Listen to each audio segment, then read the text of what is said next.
Welcome to another exciting episode of Cars with Big Boy Trev. We have an amazing show lined up for you, including this particular car, the Toyota Prado, and of course something from Ford, which is the Ranger WildTrak. You do not want to miss that. But first things first, let's check out the news.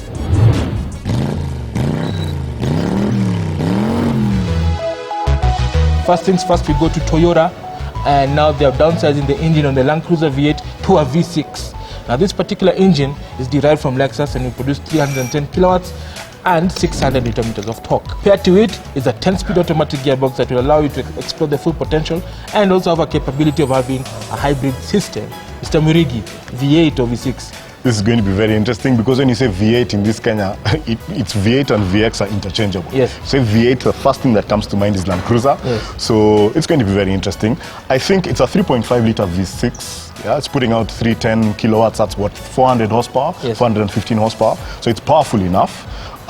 One of the advantages that it's definitely going to have is range. Because you have a smaller engine, with the same fuel tank, you should be able to drive longer. So if guys are into now that whole long distance off-roading, that's something that guys should definitely consider. So it's going to be interesting. I have no doubts that Toyota is going to build reliability into this thing. It's Absolutely. Not a new engine. It's yes. been used by Lexus for quite some time. Yes. So you should still be able to take it deep in the heart of the Chalbi Desert for 3 days and you should be okay. Remember, guys, we'll be at the Tokyo International Motor Show later on this year when they'll reveal this particular LandCruiser. So stay tuned to CBBT. Moving on, Volkswagen and Ford have announced a commercial partnership where they'll be basing their trucks and commercial vehicles together. And the first project is the 2020 Ranger and the 2020 Volkswagen Amarok. Now, these are two perennial rivals. Everybody claiming that the truck is best, but now they've created synergies together to make sure that they come up with an amazing product. Now, Volkswagen says it will not be a silent partner during the design phase of this particular project, but we can't wait because currently the Ranger now has all the butch looks and of course the V6 on the Amarok. Oh yes. So much power, it's similar to the Amarok. What are your thoughts? Well, I'm happy because like these are the two new players in the market. They can't build on heritage the same way you can do with the Hilux or the D-Max or any of the other the double cab pickups. So it means that they have to lead on technology. So it's good that they've come together because they know that we are the new guys in the entrance. We are here against Hilux, D-Max, Mitsubishi L200 who have years of history. Yes. So they have to bring their A game, and it looks like, yeah, they're going to bring their A game and we're going to see something very interesting. Well, we can't wait to see the newly designed Amarok with a bit of features like the Ranger, just the way Nissan did and Mercedes took over the platform and created the X-Class. Yeah. So it's an interesting time to be in this motor industry. 10 years ago, you couldn't fathom the thought that two rival companies would come together and create a product. 10 years ago, you couldn't fathom the thought that could be a Mercedes yes. double cab. So things are changing really quickly, and it's good that guys are going in the right direction.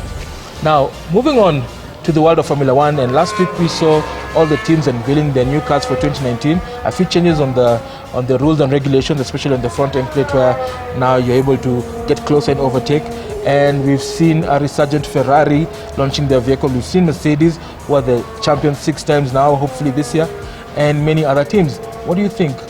Do you think Ferrari will now pose a serious challenge to Mercedes, or the likes of Red Bull will come in and spoil the party?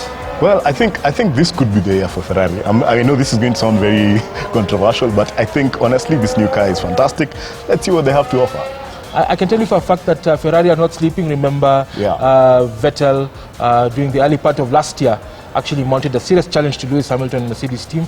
But after the break, then Mercedes came in strong and never looked back, and Lewis won the championship, 5-time winner. So we're just waiting to see if Sebastian Vettel will be able to check Ferrari for their new championship, which is now 11 years without any championship. So we're waiting to see that. Guys, that's it for CBBT News. Taking you shortly to the brand new Toyota Prado.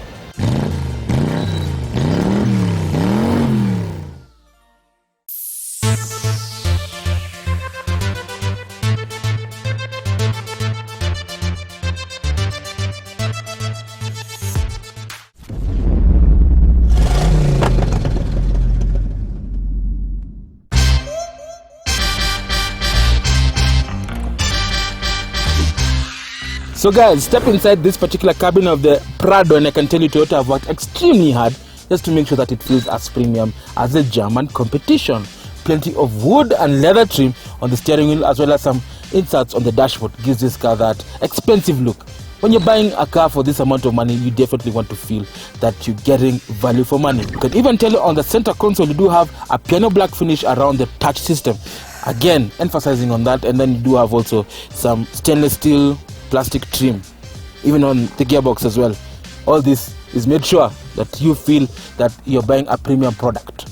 Speaking of infotainment system, this particular car has this multi-touch color display that houses several key functions. You can do the setup over here, so it will give you a general information on the home screen, your display, connectivity on Bluetooth and telephone. If you go back, you do have an ecosystem that will give you the range and how you're driving, so your fuel consumption, your average speed, cruising range and elapsed time while driving this particular car. And now, the most important, sound. Guys, I'm an audiophile, I love sound. So, I'm going to play something here.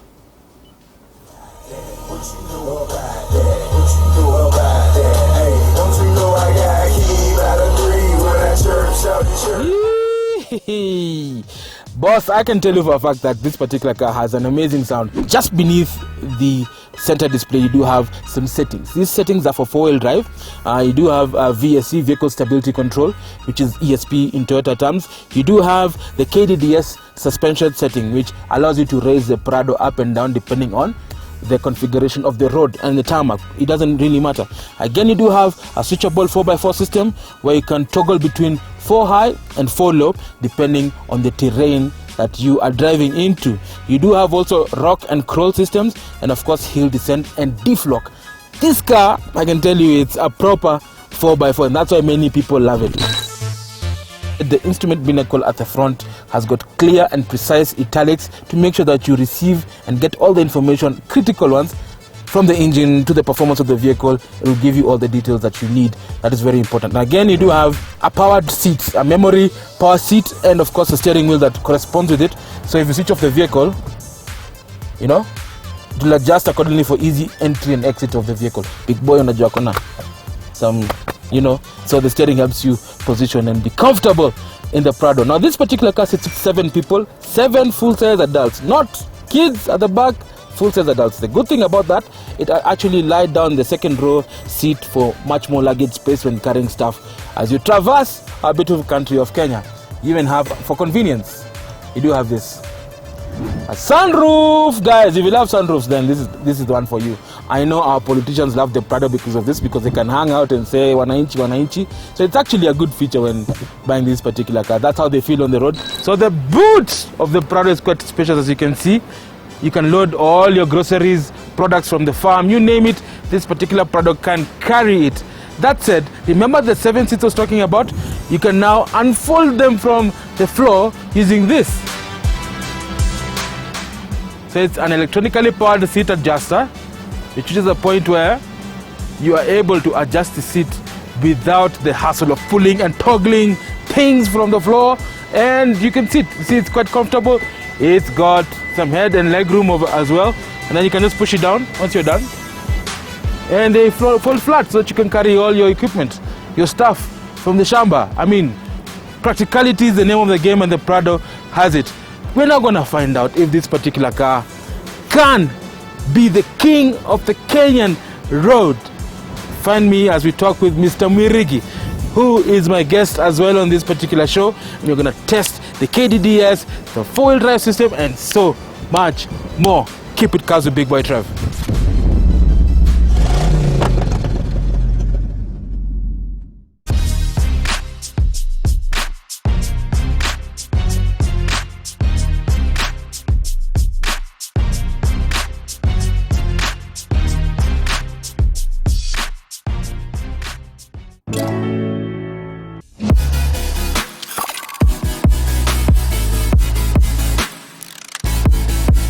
It's a beautiful Sunday morning and I'm driving in the beautiful streets of Nairobi, sampling the brand new Ford Ranger. And not just any Ford Ranger, this is the WildTrak, the top of the cream of the Ford Ranger family.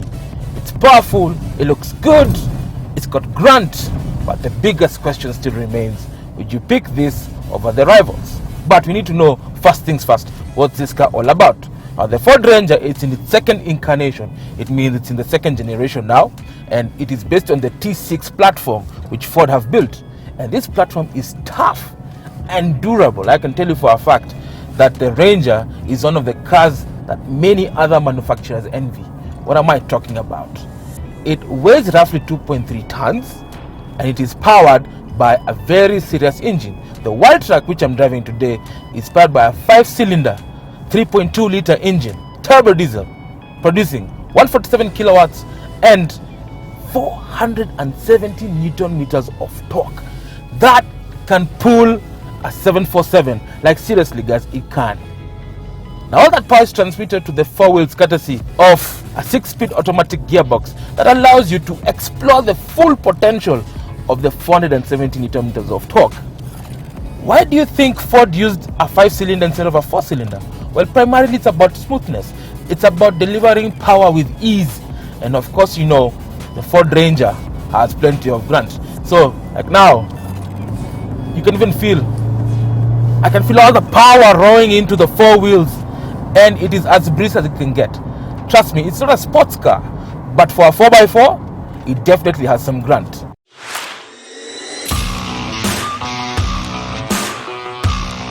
Four-wheel drive system. This particular four-wheel drive system is selectable. You can literally decide to change the way you feel or the way the vehicle reacts depending on the surfaces. So if you're driving on rock, crawl, mud, sand or rut, then I can tell you for a fact that the Ford Ranger WildTrak is able to deliver with ease. The suspension, which is a front wishbone suspension, gives this car the ability to handle sharp curves. It's not a sports car like I said, but it handles with poise. It doesn't dive, it doesn't pitch or roll. And of course at the rear you have a long stroke suspension, which is leaf spring. Now leaf spring helps the vehicle to be stable at the back and as well allows it to carry 800 kilograms. That's 0.8 tons guys. That is a lot.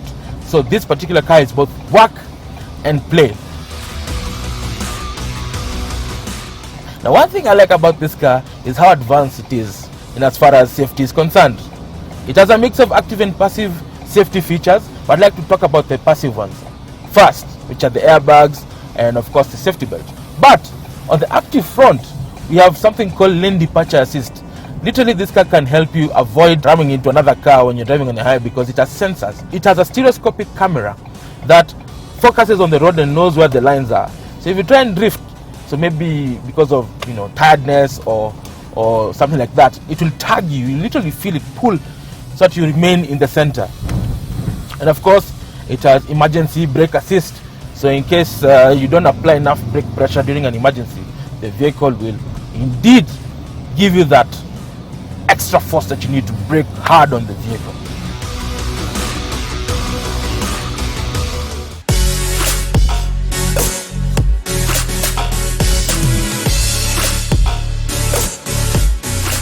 We've just exited the highway onto the beaten track. This is somewhere in Limuru and we're trying to sample the capabilities of this Ford Ranger. As you can see here, the road imperfections are terrible. As I told you earlier, the T6 platform is capable of handling the off-road stuff. At the front you do have double wishbone suspension that allows for wheel articulation, and at the back the long stroke leaf springs allows you to have maximum wheel articulation at the back because it has a live axle, remember, and you are able to navigate easily. Of course, the approach, departure and bank over angle for the Ranger is enhanced so that you're able to ensure that you are not stuck when going bundu bashing.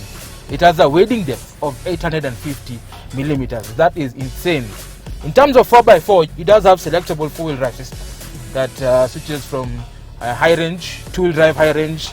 You can switch it to four-wheel drive high range without stopping. However, before you shift to four-wheel drive low, when you need maximum torque and traction, you have to stop so that it decouples the diff to ensure that it locks properly, and of course diff lock. You do have hill descent control as well, that allows you to control steep descents without breaking too much off, and the car does everything for you. That said, I believe the Ford Ranger WildTrak is one of the toughest pickups in the business. Question is, will it be able to uptake the likes of the Mitsubishi L200 Triton or the Toyota Hilux 50th edition or the Nissan Navara?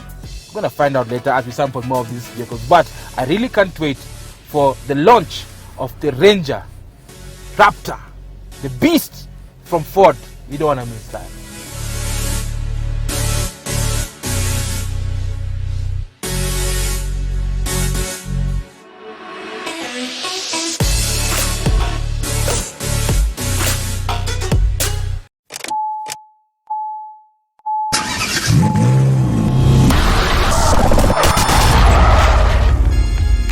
Welcome to Kazu Big Boy Trev maintenance section, and today we are doing something different. We're talking about your exhaust system. Now this particular system is very important as it channels out all the air from the combustion chamber in the engine all the way to the environment through a series of filters to reduce the harmful effects of gases from the engine, nitrous oxides, sulfur oxides, and many more.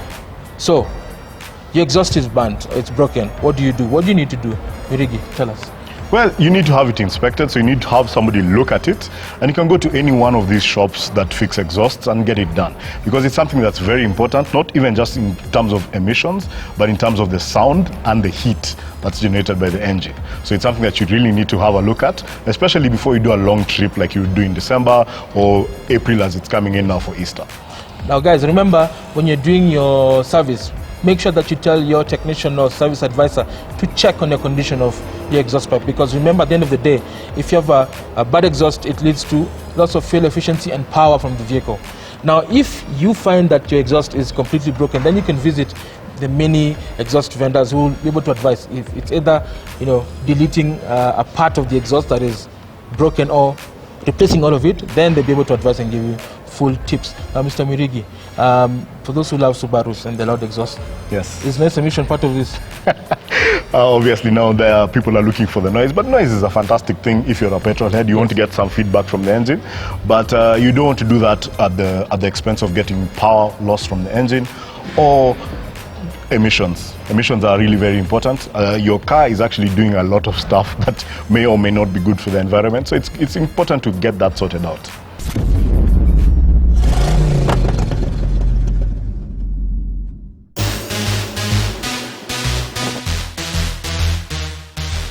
This particular car is loved by many because of its inherent capabilities off-road. If you've watched movies and you've seen soldiers and all sorts of guys using this particular car in the desert, there's a reason for that. It's because it's tough, it's durable, it's reliable. And that's the thing with the LandCruiser. So today on this occasion, we are testing the new version, the 2018-2019 version of the Prado, and the one we are driving is a top spec version, and it has all the bells and whistles, including sunroof, leather seats, touchscreen information, dual zone air conditioning. It's got a transfer case with multi-terrain select. You can select any form of traction for your vehicle. It's got a diff lock, it's got everything. It's got air suspension, not really air, but it's pneumatic per se. That said, let's talk about the power first. I'm more keen about the power. So up front, it's powered by a choice of two engines. You can either have it in the 1GD family or the 1KD family, which is proven and reliable in Africa. Now the 1KD FTV produces, guess what, 120 kilowatts and 400 Newton meters of torque, and all that power is sent to the four-wheels courtesy of a 6-speed automatic, which has a 2-case transfer box that allows you to switch traction either on the front axle or the rear axle, depending on the terrain and so on and so forth. That is so important because you're able to extract the full potential of that 1KD engine. It works well in high altitude like areas like Nairobi, and even better on sea level in Mombasa or the coastal areas. The thing that you think about is off-road capability. Yes. But in 2019, as I'm sitting in this leather seat with cooling, yeah, I can even hear this driving position where I have very clear sight lines of everything that's going around here. Yes. I mean, the number one thing that people are buying this car for in 2019 is a luxury, and I have to say it's delivering on that. I mean, we're in an urban environment right now. We're on the road. The Matatu is not trying to cut into us because we're in the Prado. As in, it's really so far been a really fantastic experience. This is actually almost anticlimactic because you're thinking about the four-wheel drive capability, you're thinking about what it can do off-road, you're thinking about that transfer case, that low range. But right now when I'm sitting in this seat, I mean, it's luxury, and it's luxury at a level I was not expecting from the Japanese. there's a lot of competition with this segment, and of course Toyota had to step up so that it is able to appeal to that crowd that love and appreciate the finer things in life, the luxurious part of the vehicle, the leather seats. Like he just said, he just put on the cooling seats on the seat, and the bum feels very cool, you know what I mean? That said, we're gonna go off-road and sample this particular car, and once we do that, we'll give you guys our maoni concerning this car, if it has value for money proposition, and would you pick it over the rivals. So guys, we are now in the Prado, and we are now embarking on an off-road challenge on Ngong Hills, and we're about to test the full capability of this Toyota Prado. There's a reason why people love it. It's because it's tough and capable. So right now we're on 4 high. We're about to enjoy traction, and if we get stuck, we're going to use 4 low because it's permanent 4-wheel drive. So Mwirigi, what are your highlights of this particular Prado? Man, as in, you would expect that I'd be excited about the off-road capability, but the car is actually very comfortable. That's the thing that has really surprised me this entire time. When we're on tarmac, even now when we're off-road, it's really comfortable. The suspension seems to be, taking us really well. And then now just the thought of the fact that we are okay in terms of if anything happens, you can lock the center diff, you can lock the rear diff, and the engine has been really good so far, giving us clean, smooth power, because right now we're going uphill, and there's no point in time when you have to stretch. Speaking of suspension, this particular car has front wishbones, and at the back you do have a multi-link rear suspension attached to a live axle. So wheel articulation is fantastic, and of course on-road manners, as we tested earlier when you're coming to Ngong Hills.